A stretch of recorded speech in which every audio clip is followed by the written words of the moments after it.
Então, gente, hoje a gente vai acabar o segundo texto do sexto capítulo, tá? Hoje acho que a gente dá conta de finalizar ele aí. Então, esse segundo texto, lembrando que a Jona está tratando da crise existencial, nós vamos só chulapada. E ela está tratando dessas conquistas externas que a gente se perde de si mesmo, né? Mais ou menos isso. Então, vamos lá. Eu voltei um pouquinho, Núbia. A psique necessita de apoio transcendente para proporcionar elementos dignificadores, por intermédio da realidade em que todos se encontram mergulhados, elegendo aqueles que são mais compatíveis com as aspirações e as possibilidades de execução. Então, gente, a gente viu que a gente está mergulhado em Deus, a gente precisa de um apoio, de uma prece, de uma sintonia com a espiritualidade superior para dessa realidade, ou seja, o fluido cósmico que nós estamos mergulhados nele, poder extrair, né, as coisas que possibilitam eu executar as minhas aspirações, né?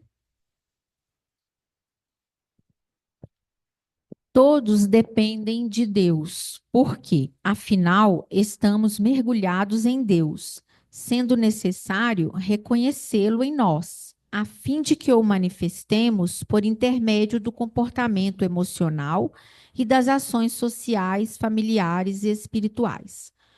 Quando indagaram a Jung se ele acreditava em Deus, respondeu com humildade e sabedoria que não necessitava crer, informando: Eu sei, não preciso acreditar. Então, a gente está mergulhado em Deus, mas a gente também tem Deus em nós. Mas eu preciso ter consciência dessa presença divina em mim para que eu possa manifestar esse divino nas minhas emoções e ações e relações. Ok? Ele está lá, mas eu preciso ter consciência que ele está lá, para que ele possa se expressar através de mim. Há uma contínua batalha para definir-se Deus e atribuir-lhe exclusivamente caráter religioso, limitando-lhe a grandeza, o que faculta aquelas que pensam e se libertaram das crenças ligeiras negá-lo, porque a sua visão é mais ampla e abrangente do que a limitada proposição do fanatismo religioso. Se for considerado como a vida, por exemplo, passa a existir naquele que o imagina, porquanto a sua realidade somente poderá ser aceita pela consciência depois que se começa a concebê-lo.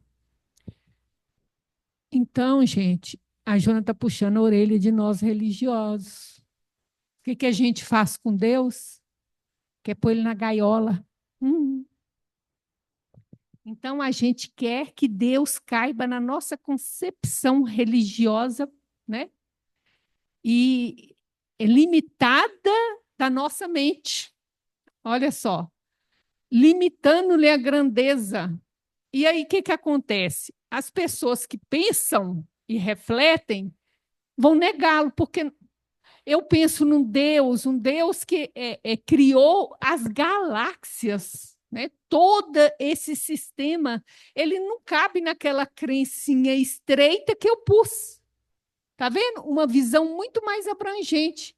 Aí esse fanatismo religioso que a gente quer limitar a ação de Deus e prendê-lo no nosso conceito religioso, da minha religião, da minha verdade, aí o outro acaba negando por causa disso. Não, não cabe a mente dele. Outro dia eu estava assistindo um humorista falando de Deus, né? Aí ele falava assim: existe um Deus que me deu 10 tarefas. Se eu cumprir as 10 tarefas, eu vou para o céu. Se eu não cumprir as 10 tarefas, eu vou para o inferno para sempre. E quando eu chegar lá, eu vou ser torturado com fogo. Mas esse Deus me ama e quer o meu dinheiro. Entendeu, gente? É isso que a gente prega. Aí a pessoa, ele tá usando a ironia para mostrar o como que essa crença é absurda. Como é que um Deus de amor vai me pôr no fogo do inferno o resto da eternidade? Por uma coisa que eu fiz 2 minutos, às vezes num impulso, às vezes porque eu não tive oportunidade de questionar aqueles sentimentos meus. Aí o resto da eternidade eu sou torturado no inferno. Como é que esse Deus cabe? A pessoa que pensa um tiquinho. E para que Deus precisa de dinheiro, humano? Pensa bem.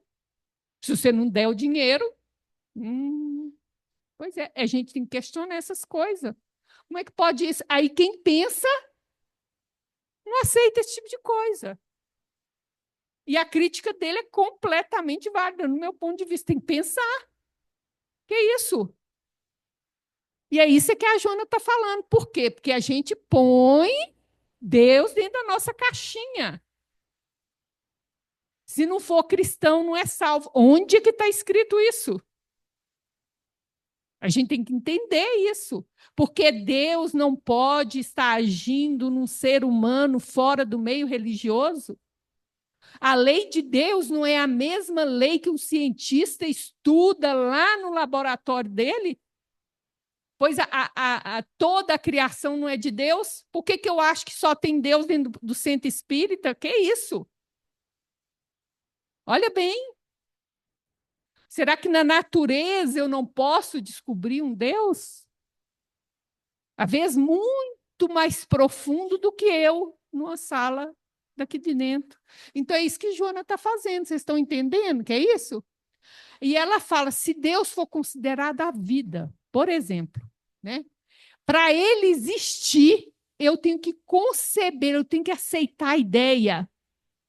Eu tenho que aceitar a ideia para conceber, para que eu possa desenvolver essa ideia. Se eu nego sequer a possibilidade, eu não consigo desenvolver essa ideia e criar uma imagem mental. Então, eu não consigo perceber a realidade dele.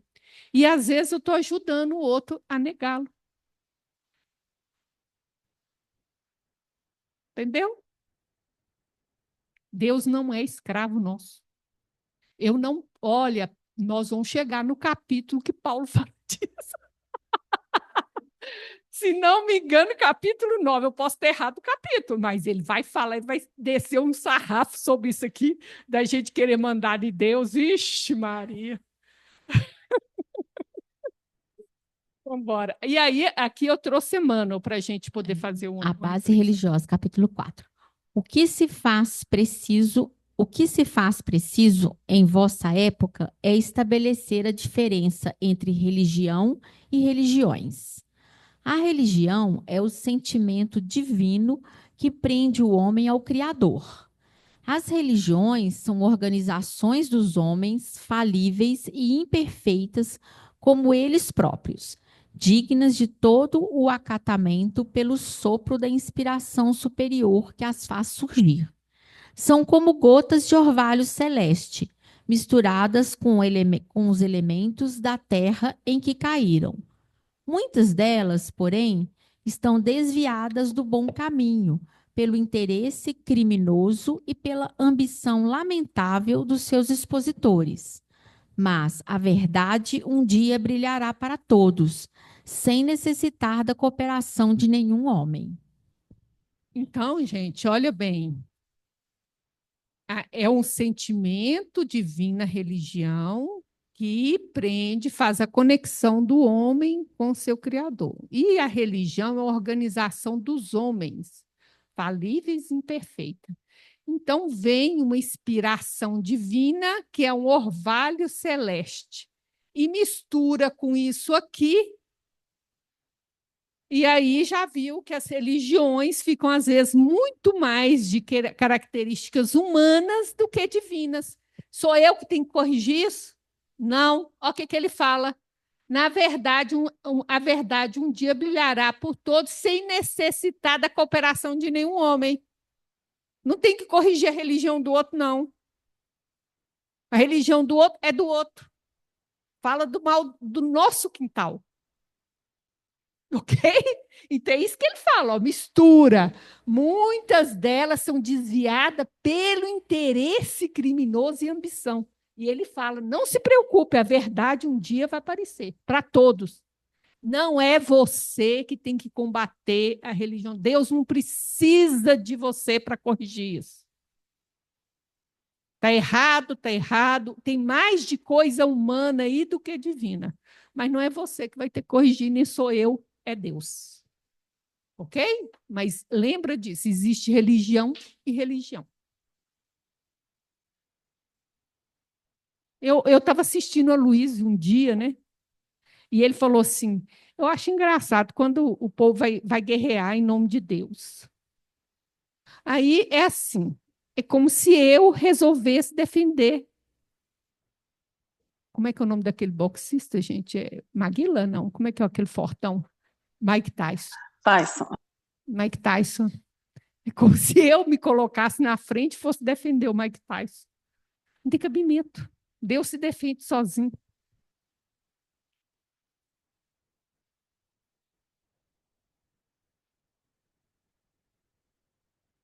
Alguém quer falar alguma coisa, gente?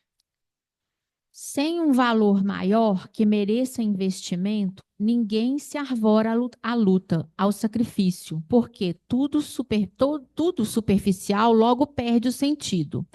É semelhante a determinados tipos de metas humanas que são imediatas, como conseguir coisas, posse, amealhar fortuna, conviver com pessoas e, ao alcançá-los, terminando o objetivo, surgem as frustrações e os desencantos. Então, gente, a Joana está falando da importância, né, da gente ter esse valor, esse ideal maior, né? Porque, primeiro, olha, essas coisas materiais da vida, a gente consegue, muitas vezes, a hora que consegue alcançar, vem frustração, porque a gente não encontra o sentido que a gente está procurando naquilo. Fica o vazio, né? O desencanto. Né? Porque eu estou querendo e procurando a fortuna, a posse, né? Ou às vezes conviver em determinados grupos, como se aquilo pudesse me dar um sentido para a minha vida. E quando eu consigo, eu vou ver que não vai estar o sentido, não vai estar ali. E a Joana fala, ó, somente se você tiver um objetivo maior, você vai ser capaz de se manter na luta e ser capaz de sacrifício, de abrir mão. Então, vão dizer, você pega um atleta, gente, eu quero ir para a Olimpíada. Então, o cara tem um objetivo. Ele não vai na festa, ele não vai beber, ele dorme cedo, acorda de madrugada, faz não sei quantas horas de exercício por dia, porque ele tem uma meta. É isso que o Jonas está falando. E a mesma coisa é o nosso espírito. Se eu tiver uma meta maior, porque isso vai exigir de mim sacrifícios. Se o objetivo é pequeno. Alguém quer comentar, gente? Esse resto de capítulo ela vai falar muito desse objetivo da vida, tá? O sentido da vida. E eu fiquei meio em dúvida se eu devia aprofundar nisso ou não. Por quê? Ela tem um capítulo só disso daqui a pouco. Então, ela está preparando a gente. E ela vai. Eu achei que eu não devia. Eu devia respeitar. E eu vou fazer um resuminho do que ela falar e respeitar, porque daqui um capítulo seguinte ou próximo, ele é todo sobre isso.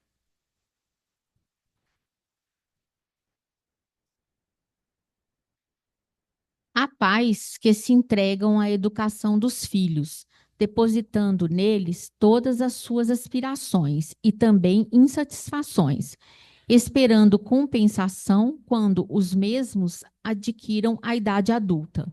Quando se ocorre e os descendentes são convidados a seguir a própria existência, atormentam-se, acreditam-se abandonados, sofrem depressões, perdem o sentido existencial. O significado da vida não é esse compromisso breve da existência. Então, o compromisso meu é ser mãe. Não é, gente. Isso é uma tarefa. O sentido da vida não é ser mãe. Ah, é ser avó. Não é, não. Eu gosto de falar avó, que tem muita avó aqui. Mãe já não tem mais, mas tem muita avó. Então, a avó, e aí o que, que acontece? Olha o que, que ele fala. Eu ponho tudo, as minhas inspirações, o resolver as minhas insatisfações naquele filho. Gente, a pessoa vai para a vida viver a vida dela. E aí o que, que acontece? Começa a surgir aqui, ó, sentir os abandonado, depressão, perdeu o sentido existencial. Não, estava colocando ele no lugar errado. É isso que a Jona fala. Não é esse compromisso breve. Porque ser pai ou ser mãe é um período da vida. Seu filho vai, ele vai crescer e ter a vida dele. Neto é a mesma coisa. Ela vai dar outros exemplos aqui, eu não estou querendo dar outros exemplos que ela vai dar, tá? Criar asas, se você criar direito, ele vai criar asas.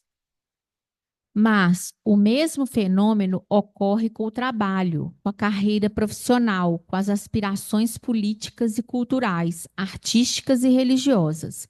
Alcançando o patamar programado, a ausência de nível mais elevado conduz ao tédio, ao desinteresse, à perda de sentido da vida. Então, esse sentido da vida, ele tem um patamar mais alto. Então, esse sentido da vida não é eu ser artista, ser um músico, ser um professor, ser um médico, ser um político, ser uma mãe, ser um pai, ser um avô. Não é isso. Isso são tarefas. Isso que a Jona está chamando a atenção. Olha aí. Porque na hora que a gente alcança, eu estou colocando o sentido da vida nisso. A hora que eu alcanço, eu vou ter tédio, desinteresse, perda de sentido. Porque você está colocando o sentido da vida nas coisas erradas. Deu para entender? Isso são tarefas. O sentido da vida, nós vamos aguardar a Joana falar para nós nos próximos capítulos. Ela fez um capítulo inteirinho sobre o sentido da vida. Se não é o próximo, é o próximo. Isso porque a educação infantil é feita de ilusões que escravizam e transformam em metas primordiais, tornando-se uma proposta neurótica e destituída de significado. Descobrir o destino e trabalhá-lo, programar essa fatalidade honorável e saudável é o objetivo da vida, aquele que proporciona saúde integral, porque não é conquistado de um para o outro momento. Não se reduz a encantos transitórios, não é monótono, apresentando-se sempre novo e situado em passo à frente. Aí ela vai falar o que é o objetivo da vida aí, ó. O que é o objetivo da vida? Saúde integral, né? Ele vai levar, né? Ele vai levar a saúde integral, que nós já vimos que é uma harmonia psicofísica e espiritual, né? Vai levar essa saúde integral, né? Mas ela faz várias características desse objetivo da vida, né? Ele não vem de um momento para o outro, exige tempo, dedicação, né? Conquistar de um momento para o outro. Não é um encanto transitório, não é monótono. Você está numa tarefa, não é não. Não é não. Sempre novo e sempre tem um passo. Outro passo. Tu nunca chega lá. Outro passo. Sempre uma coisa nova, um novo desafio. Olha bem. E ela vai falar que fatalidade que é, gente. Olha, descobrir o destino e trabalhá-lo. Programar essa fatalidade e saudável é o objetivo da vida. Então, uma coisa que é um determinismo. Agora, aí, aqui em cima, ela vai criticar a educação infantil, né? Ela vai falar mais uma vez que a gente joga nas crianças ilusão, sonho, que elas ficam com metas transitórias, como se fossem metas definitivas, e é uma proposta neurótica, por quê? Alguém sabe? O que é o neurótico? Desconectado do seu inconsciente. Então, o que, que acontece? Eu sou educado por meus pais, ou seja, o meu ego, que é um objetivo, seja conseguir tal profissão, ou ser isso, ou ser aquele papel social, mas minha alma, que é outra coisa, eu vim aqui para outra coisa. Aí eu fico nessa divisão neurótica, né? Uma proposta destituída de significado, porque não tem o valor de alma. Eu não descobri o valor da minha alma. Né? Por isso que é. Esse descobrir o destino e trabalhar. Então, cada um tem um. Sim, cada um veio fazer uma coisa aqui. Difícil isso, né? Quando tem, a gente está meio assim. É. Ser mãe, ser avó, ser um monte de coisa. Isso são tarefas, gente. Mais uma vez. Isso são tarefas, tá? A hora que assim, Antônia, eu não não vai entendi o neurótico, não. não vai solucionar o problema completamente com o resuminho que eu fizer de tudo que ela falou, mas vai esclarecer. Porque esclarecer mesmo, eu já disse, vai ser só no capítulo de lá, porque ela fez assim. Ela fez assim, ela tem o motivo dela, né? Porque ela quer explicar alguma coisa no próximo capítulo antes de entrar nesse assunto. Eu penso assim. Então, À medida que a religião enfraqueceu nas famílias, o desinteresse pelo ser espiritual igualmente padeceu atrofia emocional, deixando-se que cada um eleja, quando oportuno, o seu conceito de vida e de espiritualidade, como se fosse crível permitir-se que alguém primeiro se contamine de alguma enfermidade para depois expor-se aos perigos que a mesma proporciona. ela está falando da falta de educação religiosa para as crianças. Religião no sentido de ensinar a criança a orar, ensinar a criança que ela tem um anjinho de guarda que protege ela, que ela tem um Deus amoroso, que tem Jesus que cuida dela, ela entender esse Deus que está dentro dela e fora dela. Isso é o mínimo, gente. E o que Joana fala? Enfraqueceu nas famílias, existe um desinteresse, uma atrofia emocional, porque a gente não está fazendo isso com nossas crianças. Aí o que eu falo? Não vou ensinar meu filho essa religião, porque quando ele for grande, eu quero que ele tenha liberdade de escolher a que ele quer. Isso é errado. Aí a criança cresce sem esse apoio espiritual, o que ela fala? Você vai deixar que ele pegue a doença, ou seja, a doença do vazio, da falta de sentido, entrar na crise existencial para ele tentar encontrar o espiritual? Porque o sentido da vida tem algo a ver com o espiritual, por isso que ela puxou esse assunto aqui. Não é uma tarefa humana, tem a ver com o seu espírito. Mas se eu não. Eu tenho que conectar um divino em mim, mas eu nem fui ensinado que isso existe. Olha que maldade que a gente está fazendo com as crianças, que omissão. E aí vem mesmo, é o que ela fala: você vai esperar que se contamine, corra o perigo da crise, porque a crise é uma oportunidade de mudança, mas é um grande perigo. Porque na crise do vazio, essa crise existencial, muitos suicidam. Não tem um alicerce, né? Não tem. A criança deve sentir o valor da família, compreender o significado desse grupo social reduzido, a fim de poder conviver com aquela outra, asocial e ampla, com ideias religiosas liberais e enriquecedoras, a fim de amadurecer psicologicamente com segurança e respeito pela existência. É isso aí. Lembrando dessa religiosidade, essa espiritualidade que a Joana fala, né? Liberal, enriquecedora, sem dogmatismo, sem essa questão do castigo e prêmio, cuidado com isso, né? Então, é o que ela fala, ela amadurecer com respeito, né, pela existência. E a criança tem que se sentir integrada no grupo social, que ela faz parte da família, porque isso é o que prepara ela para o relacionamento maior. Alguém quer falar alguma coisa, gente? Uma visão infantil bem trabalhada, pelos pais e educadores permanecerá conduzindo-lhe a vida para toda a existência. Os diferentes símbolos de cada fase etária serão decodificados e transformados com naturalidade, sem choques nem perdas, substituídos por outros mais oportunos e significativos, que abrirão espaço para o encontro com a realidade existencial, desvestida de fantasmas e de bichos-papões. Então, a Joana já tratou nesse livro mesmo. Eu não sei se eu pus aqui, deixa eu ver se eu pus. Então, primeiro, vamos entender os símbolos, né, gente? A gente tem várias etapas na vida. Então, se você pega a criança ela está aprendendo a trabalhar o corpinho dela, como andar, como subir escada, como é que eu controlo esse corpo, né?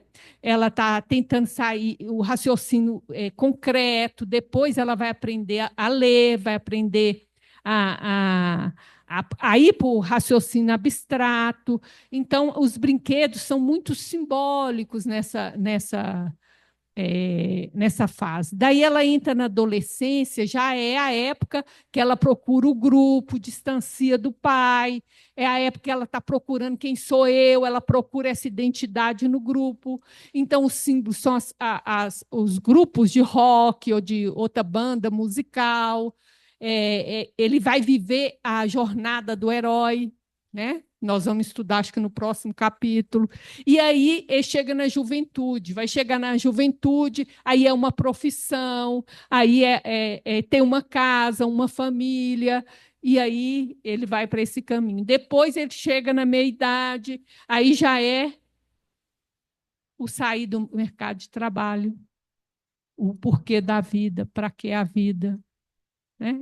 Os netos, depois é a velhice, a limitação do corpo, da vida. Tá? E aqui eu trouxe para nós, nesse livro mesmo, o que a Joana andou falando dessas etapas. Tá?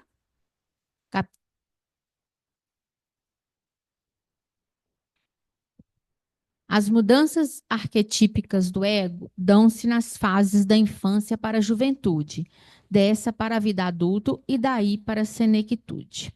Cada uma dessas fases é um país psicológico longínquo do outro, que deve ser conquistado a esforço da vontade. Muda o corpo, muda o que aquela fase significa para você, né? Então, tem toda uma mudança na estrutura do ego para cada fase. Será, portanto, a vontade bem dirigida que impulsionará o ego a vencer cada fase, deixando-a à margem para transpô-la, a fim de que não venha a ressumar noutro período.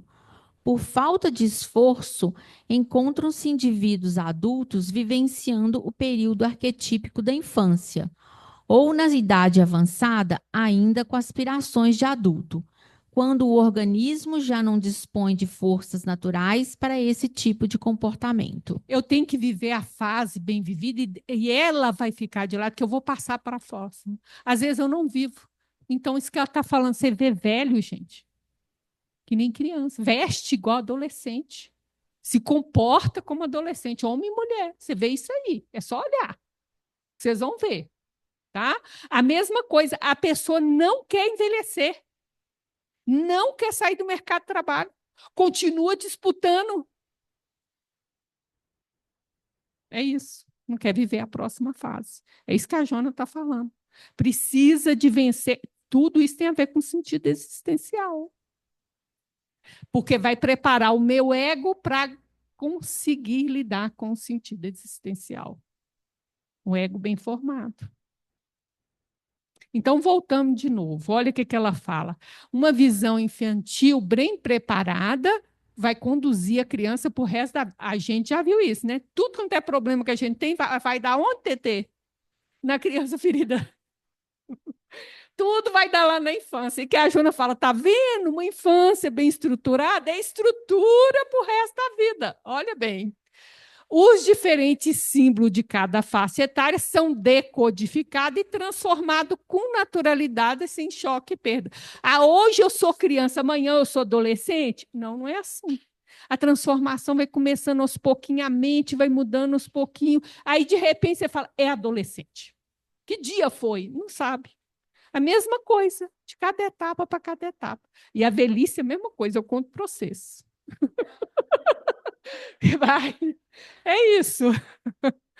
Ó, sem choque nem perda, substituído por outros mais oportunos e significativos, que abrirão espaço para encontrar a realidade existencial. Então, eu tenho que viver esse processo, meu ego precisa viver essas etapas como uma preparação para mim descobrir essa realidade existencial. Você pode pular, mas você vai ficar preso nela. É o que eu trouxe para vocês aí, que a Joana já falou no outro capítulo. Por isso é que a gente vê velho, adolescente. A fala, a roupa, tudo adolescente, gente. Por isso, porque quis pular, né? Não viveu, né? Então, gente, opa, isso. Então, eu trouxe o resumo do que Joana falou para nós. Olha bem.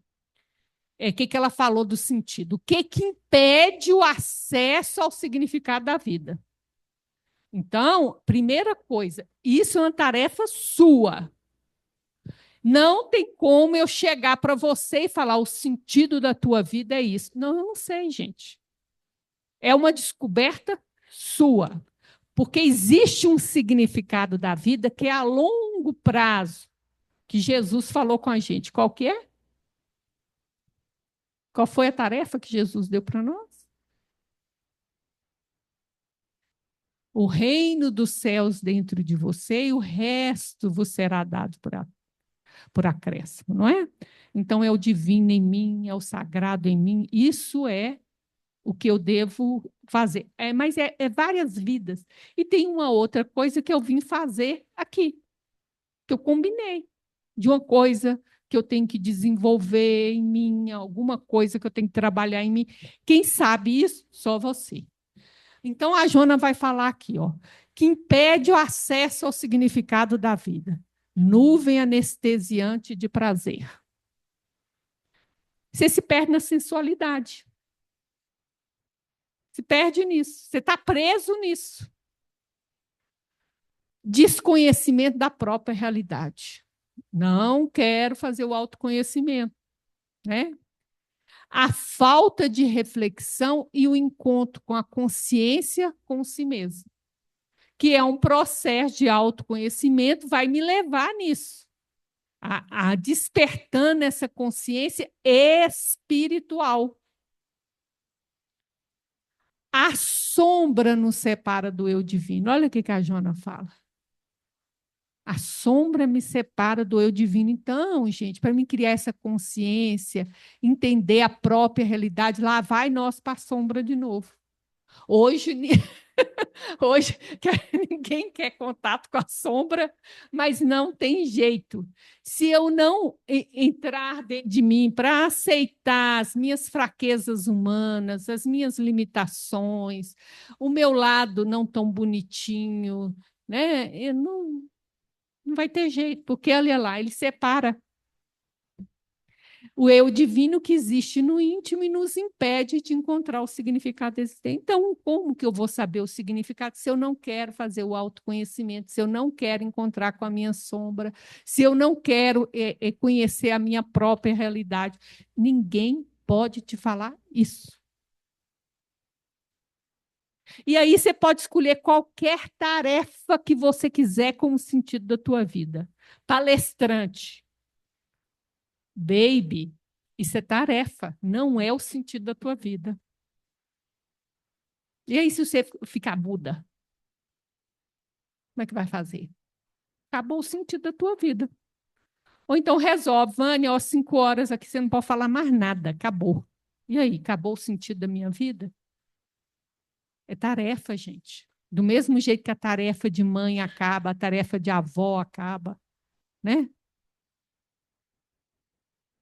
Ok? O que é necessário para acessar? Isso tudo ela vem falando no texto, tá, gente? Eu achei que trazer todo o texto ficava difícil. O redescobrimento da realidade espiritual. Você sabe o que é redescobrir? É. Antes de encarnar, eu já sabia, tá? Eu tenho que, eu tenho que redescobrir a realidade espiritual. Por quê? Porque isso muda tudo. Aí eu vou entender, gente, minha tarefa como médica, como professora, é uma tarefa transitória. A hora que eu morrer, eu vou continuar professora, eu vou continuar médica, eu vou continuar mãe? Mãe, não vou, gente.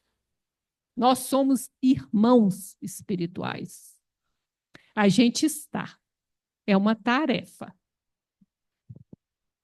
A sombra, lá vem, ó, precisa ser transmudada, liberada para acessarmos o significado existencial. Igual a alquimia, né? Vai mudando a textura do elemento para transformá-la, né? Então precisa ser dialogada, precisa ser aceita, precisa ser trabalhada, né? O sentimento dos conceitos eternos, a ética e a moralidade são necessárias para ser fiel aos objetivos existenciais. Então, olha bem, a gente já sabe que esse objetivo tem a ver com o meu ser espiritual, não tem a ver com Vânia, que é essa consciência de encarnado, ela tem a ver, por isso, ó, que eu preciso ter uma moralidade, um senso ético, para ser fiel a ela.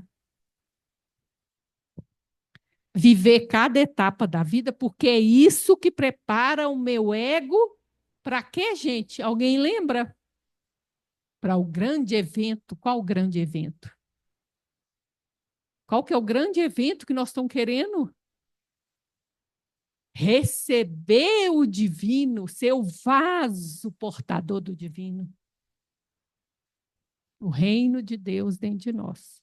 Mas o ego precisa viver cada etapa. Gente, aí é só a gente pensar, quem é mais sábio? Eu ou Deus? É Deus. Se Deus fez a vida com etapas, respeita a sabedoria de Deus e viva a etapa que você está. É respeitar a sabedoria divina, não é? Necessário unir as duas fisões numa só significado. Essa fisão do inconsciente com o consciente, ela tem que ser trabalhada, porque a gente tem que tornar um indivíduo, né? Essa fisão, ela vai ser unificada. Ok? Alguém quer falar alguma coisa? Aí o que a Joana fala? O significado da vida não é esse compromisso breve, não é. O compromisso breve que você tem, qualquer que seja a tarefa, não é esse o significado. Ele tem um valor maior, é duradouro e é capaz de me impulsionar a sacrifício, porque ele fala a minha alma. O objetivo da vida é proporcionar essa saúde integral, não é conquistar de um momento para o outro, não tem encantos transitórios, não é monótono, sempre novo e situado um passo à frente. Então, eu atingi esse patamar, abre-se outro. Eu atingi aquele patamar, abre-se outro. Então, eterno renovar. Ok? É, podemos falar espiral, né? Porque ciclo a gente fica rodando no mesmo lugar, né? O espiral você roda, mas você vem para o outro patamar. Você não volta no mesmo nível, não. Outros patamares. É, no mesmo. Fica igual barata tonta. Os mitos pessoais, as fantasias, os complexos e os sonhos não realizados, quando se expressam naturalmente, são superados pelas conquistas do discernimento e da razão, da contribuição da psique, unindo as duas fissões num só significado. Então, vamos entender que diferente. Olha o que ela fala. É, se expressado. É não realizado, mas se expressado. E se eu não me expressar? Né? Então, Vamos ver aqui. Capítulo 6, Espelhos da Alma. Cedo ou tarde, teremos que admitir que, muito provavelmente, não tenhamos vivido a nossa vida verdadeiramente, mas a tenhamos vivido sobre a ótica limitada da cultura, dos nossos pais, da genética, do gênero e tudo que compôs o nosso mundo percebido. Como afirma Jung, o fator que atua psicamente de um modo mais intenso sobre a criança é a vida que os pais, os antepassados, não viveram. Então, gente, é aqui que eu contamino a criança. Eu tenho a vivida minha que eu não vivi. E isso é o fator de maior contaminação da próxima geração. E eu fui contaminada por ele. E aí eu contamino a próxima. Alguém tem que quebrar esse vínculo. Então, gente, o problema não é não ter vivido, é não ter consciência disso. Então, essa vida que eu devia ter vivido, eu não vivi ela por causa da limitação da cultura, por causa dos nossos pais, da genética, ou porque eu sou mulher, ou porque eu sou homem. E esse fica um mundo aí desconhecido dentro de mim que eu contamino as crianças. Isso que é o peso maior que a criança tem que carregar, é a vida não vivida de seus pais. E eu não tenho consciência disso.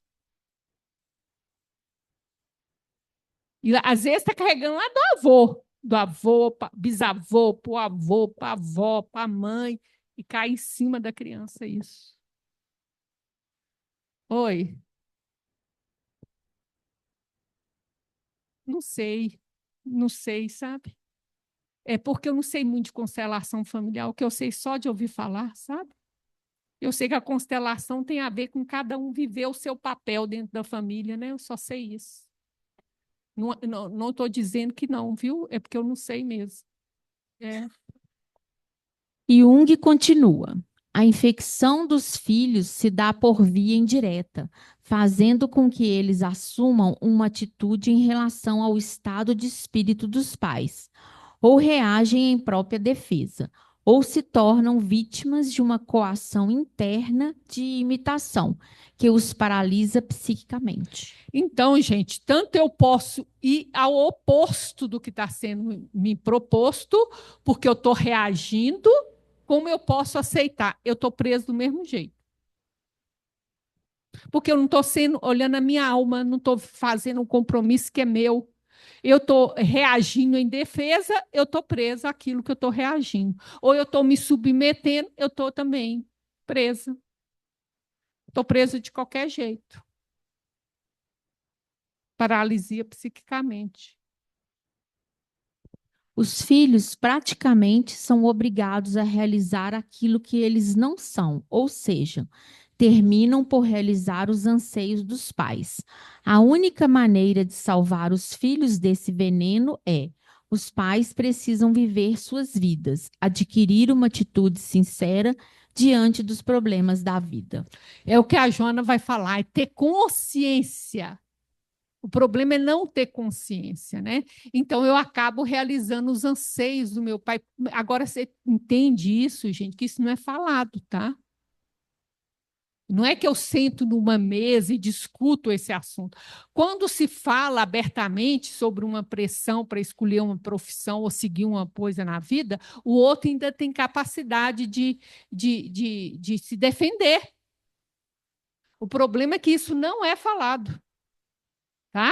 E é isso que é a pressão da vida não vivida dos pais. Eu queria ter uma determinada profissão, mas aí, naquele contexto social que eu nasci, não era permitido, mulher tinha que casar.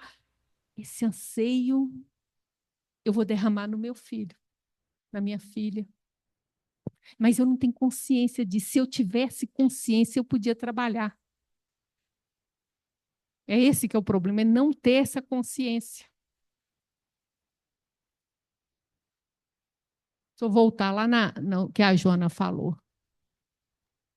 Ô, Vânia, mas Oi. isso já tem mudado assim para as próximas gerações, né? Porque agora os meninos escolhem mais, eles têm mais, eles não têm mais atitude, eles não têm mais. Não, isso é inconsciente?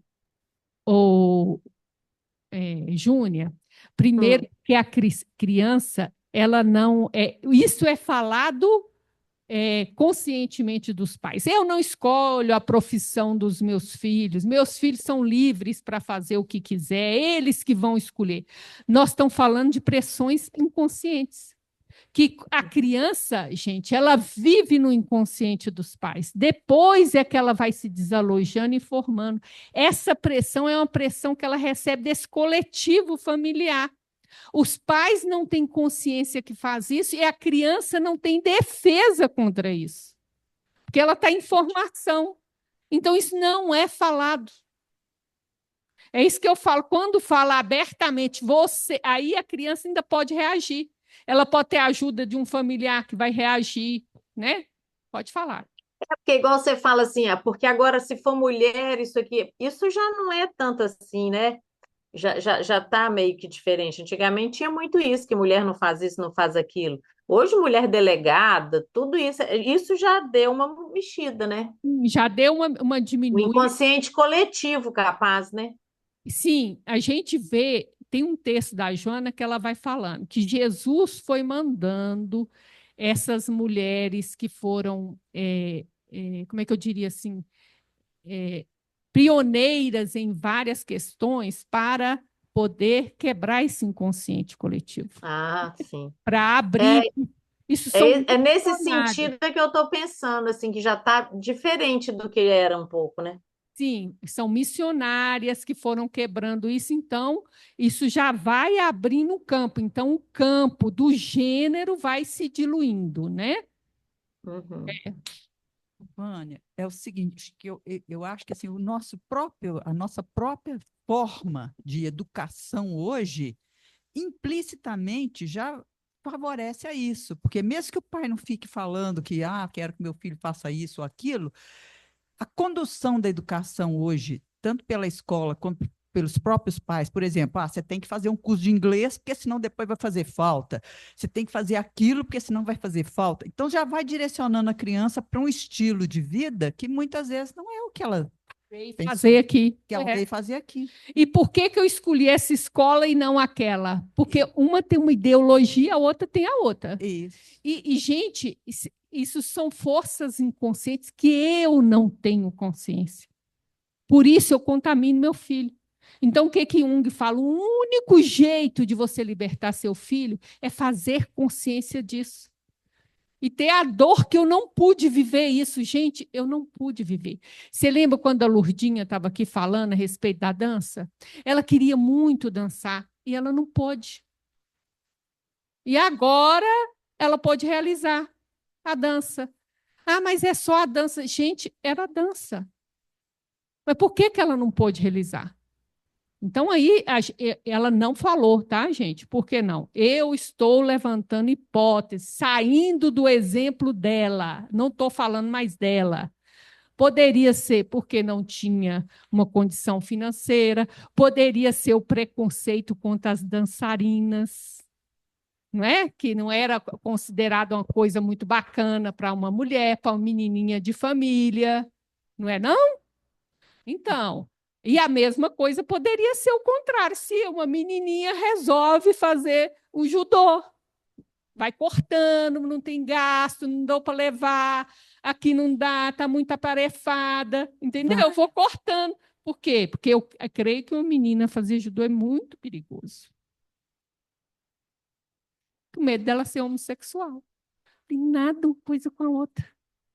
E pergunta, né? É, Os pais questionam, vai fazer disso uma profissão, né? Quer que seja um doutor, né? Às vezes tem isso, a questão do status sociais, às vezes o preconceito que nos habita, às vezes a visão minha, e às vezes eu não quero fazer disso uma profissão, é só prazer. Ô, Vânia, Ô, Vânia, pensando é o seguinte, Só um pouquinho, sabe? os pais, eles foram frustrados em alguma coisa, talvez na profissão, não estudaram, não tiveram oportunidade, ou não quiseram, foram por outros caminhos. Aí vem os filhos.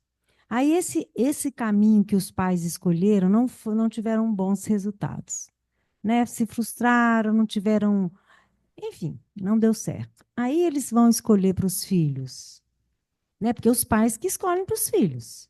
Não tem jeito. Vai escolher a escola lá, vai escolher a escola tal, porque religiosa, enfim. Aí vai escolher uma outra escola de inglês, às vezes assim, meio elitizada, ou não. Eu estou falando assim, os pais que têm essa obrigação e essa responsabilidade de fazer as escolhas para os filhos. E eles pensam, eu estou falando assim de uma forma bem prática, que é uma coisa que eu vivo, né? Não, eu não sou mãe, mas gente muito próxima a mim. Então, assim, eles fazem por eles as melhores escolhas, entendeu? Bem diferente do que eles tiveram, mas porque acham que esse é o caminho. Então, assim, eles passam essas frustrações, sei lá como é que é, sei como eu posso explicar, mas é isso, eles têm essa responsabilidade, eles escolhem aí, dá tudo errado, é culpa de quem? Dos pais? De ninguém. Só te falar o seguinte, gente, o que a psicologia propõe? Sim, eu recebi essa carga dos meus pais porque eles não tiveram oportunidade, né, de reconhecer isso neles. Eles também sofreram essa mesma carga dos meus avós. Alguém tem que cortar essa corrente. Então, meus pais foram feridos, me ferem, eu firo meus filhos, que ferem os meus netos. Alguém tem que quebrar essa corrente. Mas Mas quem não está não é aqui, questão de culpa. É questão de eu fazer a consciência disso que eu carrego para eu poder me libertar e libertar a próxima geração da minha família. Então, alguém tem que fazer a dor do autoconhecimento. Mas sem culpar. Culpa, não tem culpa, gente, tem responsabilidade. Lembrando também que eu nasci nesse meio por algum motivo. Então, não interessa culpa. Interessa o que eu tenho e como eu vou trabalhar com isso. Agora, a proposta do que a Joana está trazendo aqui é trabalhe em você. Não interessa do porquê que isso aconteceu, é para quê?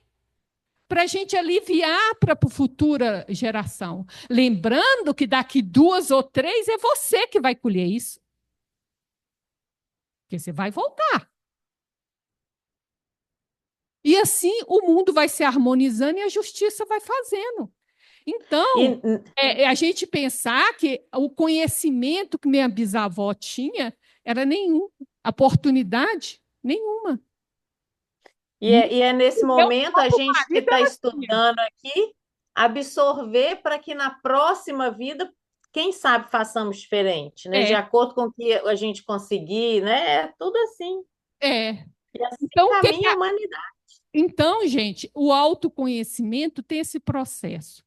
A gente acaba com nesse autoconhecimento, pegando as nossas dores, entendendo que os nossos pais fizeram o melhor por nós, o que não quer dizer que não feriu. Ô, Vânia. Feriu. Foi eu. Feriu. A ferida existe. Agora eu cuido dela. Não tem cabimento eu ir cobrar dos meus pais isso.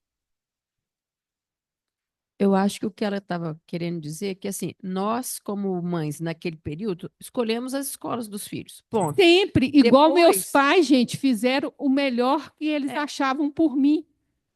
Mas... E depois a gente deixar isso para frente. Olha, eu tentei te dar o que eu achava que era melhor. Pronto. Agora, o que você vai fazer disso para frente na hora que você for adulto? Mas você está estudando hoje para deixar de fazer escolhas inconscientes. Você dá um colégio melhor isso que você está aqui. Teve. Então, os mitos pessoais, as fantasias, os complexos e os sonhos não se realizados, quando se expressam naturalmente, são superados pelas conquistas do discernimento e da reação. Entendeu? Da contribuição da psique unindo. Isso aqui é a própria individuação. Mas eu tenho que acessar isso. Essas dores vêm para mim através dos sonhos. Os complexos vêm como? Através das minhas reações. Então, eu tenho que fazer eu tenho que acessar essas coisas dentro de mim. Isso é o autoconhecimento. Assim, eu vou me trabalhando e me tornando um indivíduo inteiro e paro vamos dizer, contaminar a próxima geração. Então, é um processo, gente, de autoconhecimento. Ai, mas meu filho hoje tem 17 anos, sinto muito, você não teve esse conhecimento antes. Tem agora e mude com ele a partir de agora. Com os seus netos vai ser diferente. Antes você nem questionava.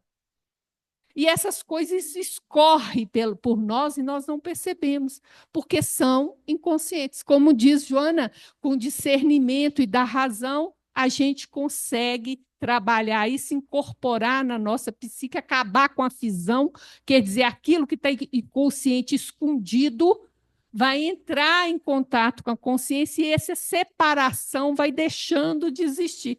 Por isso que eu me torno um indivíduo. Deixo de ser neurótico, dividido. E isso chama individuação. Então, é todo um processo, gente. Toda vez que a gente falar de autoconhecimento, a gente vai chegar na nossa criança ferida, vai chegar nessas dores infantis. Temos que entender que nossos pais fizeram o melhor por nós dentro do conhecimento dele. Não é que a gente não chega na criança ferida para confrontar nossos pais. A gente chega na criança ferida para acolhê-la, para escutá-la, para tratar dela como um adulto que somos hoje. E mudar o olhar dela para os entendimentos dos fatos. É assim que a gente sara a criança ferida. Até porque os pais estão sempre querendo a coisa melhor para os filhos. Sim, é isso que nós estamos falando, mas se nós não nos conhecemos, o inconsciente manda em nós. Ô, Escolha. Vânia, Oi, Sabrina, pode falar. mas o contrário também pode ocorrer, né? Tipo, por exemplo, mas eu me dei muito bem como defensora pública, então eu acho que o caminho para o meu filho, para ele se dar bem, médico, advogado, você vê muito isso. Não, eu acho que meu filho tem que ser isso, porque eu me dei bem, ele vai se dar bem sendo assim também. E aí não seria fonte de algo que a pessoa não teve, mas ela quer que ele reproduza um comportamento que ela acha que para ela foi benéfico. Faz sentido isso ou isso é uma criança ferida mascarada? Não, aí o que acontece, gente? A gente começa lá no começo do capítulo que a Joana começa a discutir. A nossa educação é baseada no ter. E ela deveria ser baseada no ser. Então, quando eu falo que ser defensora pública é bom para mim, eu estou falando, meu salário é bom, minha posição social é boa, eu tenho conforto, eu estou no ter. Eu não estou educando o espírito. Esse é o grande problema. Eu não estou criando uma criança para ela ser. Eu estou criando ela para ela vencer no mundo e não vencer o mundo. Então, a Joana começou a questionar esses valores lá no começo do capítulo. Então, tudo isso é uma postura de vida. Em nenhum momento ela falou assim, eu sou defensora pública, eu gosto disso porque eu tenho um papel social importante. Eu não sei o que uma defensora pública faz, gente. Sei lá, deve defender alguém que não pode ser defendido, deve ser isso. Então, eu gosto do meu papel social, porque eu mudo a vida, eu ajudo as pessoas. Então, é esse o meu ideal que eu quero que meu filho faça. E ele vai ser cantor, porque lá eu gosto de fazer as pessoas felizes. Mas não foi Mas aí, nesse ter caso, uma posição social, porque eu sou reconhecida, porque é um emprego público, porque tem uma aposentadoria boa, um monte de regalia. Não é assim? Ora, você está educando o seu filho para ter. Foi a primeira coisa que Joana questionou. Sua educação é baseada em quê? Em ter ou em ser? mas aí nesse caso, Vânia, ainda que seja pelo ideal, se você está forçando o seu filho a algo que não é aquilo, né, que necessariamente ele quer, se eu estou definindo o caminho dele, né, por um lado, ainda que não seja, ainda que seja pelo ideal, né? Eu tô ali criando uma criança ferida, né? Porque assim, eu tô forçando ele por um caminho que ele não quer, mas não é resultado de algo que eu não tive, mas de algo que eu tive e que eu achei que foi proveitoso. É bem Sim, doido. qualquer Não, mas desse direcionamento não está ok. Porém, o que eu trouxe em relação à vida não vivida é que esses impulsos inconscientes são muito mais maléficos do que esse que eu falo claramente, abertamente. Eu quero que você seja defensor público, porque isso que é uma vida boa. Se eu falo abertamente, é mais fácil para a criança se defender quando chegar a adolescência, um adulto. Mas o não falado tem um poder muito maior, porque eu desconheço, então ele tem uma energia muito maior. É esse que está falando. O problema da vida não vivida é o não ter consciência dela. Entendeu, Sabrina? Essa é mais maléfica. São as coisas, os segredos que tem no nosso inconsciente, segredos, às vezes, familiares, que passam por essas pressões que foram feitas por gerações e não são explicitados. Esse é o pior de todos. Tá?